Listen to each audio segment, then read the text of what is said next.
នៅ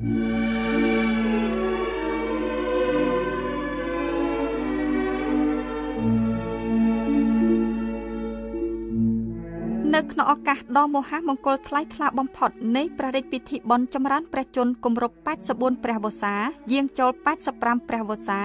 នៃអង្គសម្ដេចព្រះមហាក្សត្រីព្រះវររាជមាតាជាតិខ្មែរជាទីសក្ការៈដ៏ខ្ពង់ខ្ពស់បំផុតនៃយើងពោពេញទៅដោយសេចក្តីសោមនស្សរីករាយអធិកអធមនាឆ្នាំនេះព្រឹទ្ធសភារដ្ឋសភារាជរដ្ឋាភិបាលនិងប្រជាជាតិកម្ពុជាទាំងមូលសូមប្រសិទ្ធិពរជ័យសិរីសួស្តីជ័យមង្គលព្រះបរមសុខគ្រប់ប្រការថ្វាយសម្ដេចព្រះមហាក្សត្រីព្រះវររាជមាតាជាតិខ្មែរជាទីសក្ការៈដ៏ខ្ពង់ខ្ពស់បំផុតនិងសូមសម្ដែងនៅសេចក្តីកតញ្ញូតាធម៌ជាអនេកប្បការថ្វាយចំពោះព្រះមហាករុណាธิគុណដ៏ធ្ងន់បំផុតដែលព្រះអង្គបានលះបង់ទាំងព្រះកាយពលព្រះបញ្ញាញាណនិងព្រះរាជទ្រព្យដ៏ឧត្តមឧត្តមបំផុតដើម្បីប្រោសព្រះរាជទានជាព្រះរាជឧបត្ថម្ភក្នុងវិស័យអប់រំសិក្សាធិការកសិកម្មវប្បធម៌សាសនាសុខាភិបាលការអភិវឌ្ឍគ្រប់ផ្នែកនៅទីជនបទព្រមទាំងមានព្រះរាជហឫទ័យសន្តោសប្រោសប្រណីដល់ជីវភាពប្រជារាស្ត្រទីទាល់ក្រនិងព្រះរាជកិច្ចក្នុងផ្នែកទំនាក់ទំនងអន្តរជាតិជាដើមដើម្បីបុព្វហេតុនៃភាពរីកចម្រើនថ្កុំថ្កើងរបស់ជាតិមាតុភូមិ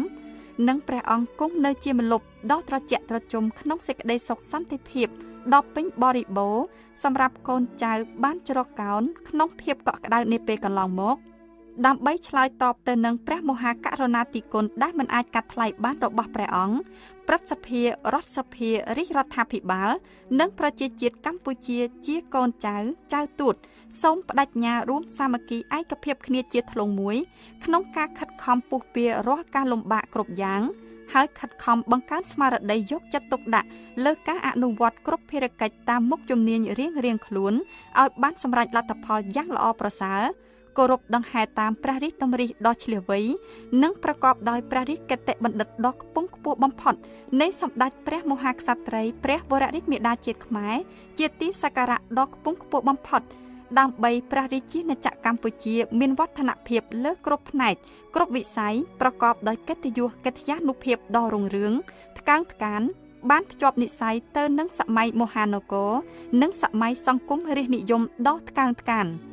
ព្រមជាមួយនេះសូមសម្ដែងនូវមនោសញ្ចេតនាស្វាមីភក្តិនិងរីករាយចូលរួមអបអរសាទរយ៉ាងក្លៀវក្លាបំផុតក្នុងព្រះរាជពិធីបុណ្យដ៏មហាវិសេសវិសាលពោពេញដោយជ័យមង្គលនេះ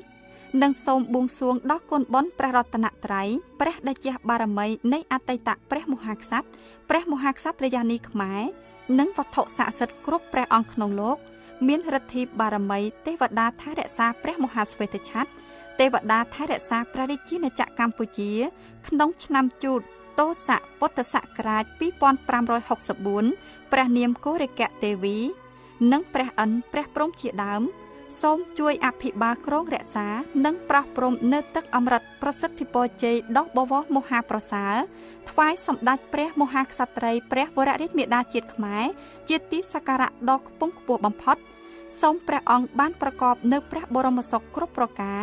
មានព្រះរាជសុខភាពដ៏ល្អបរិបូរណ៍ចាក់ផុតពីព្រះរោគាទាំងឡាយមានព្រះកាយពលមាំមួនព្រះបញ្ញាញាណភ្លឺថ្លានិងមានព្រះជន្មយឺនយូរជាង100ព្រះវស្សាដើម្បីព្រះអង្គបានគង់ប្រថាប់នៅជាមហាមលុបដ៏ត្រជាក់ក្សេមក្សានសុខដុមរមនាសម្រាប់សន្តិភាពវិបុលភាពដល់ជនរួមជាតិជាកូនចៅទូតរបស់ព្រះអង្គជារៀងរហូតតទៅ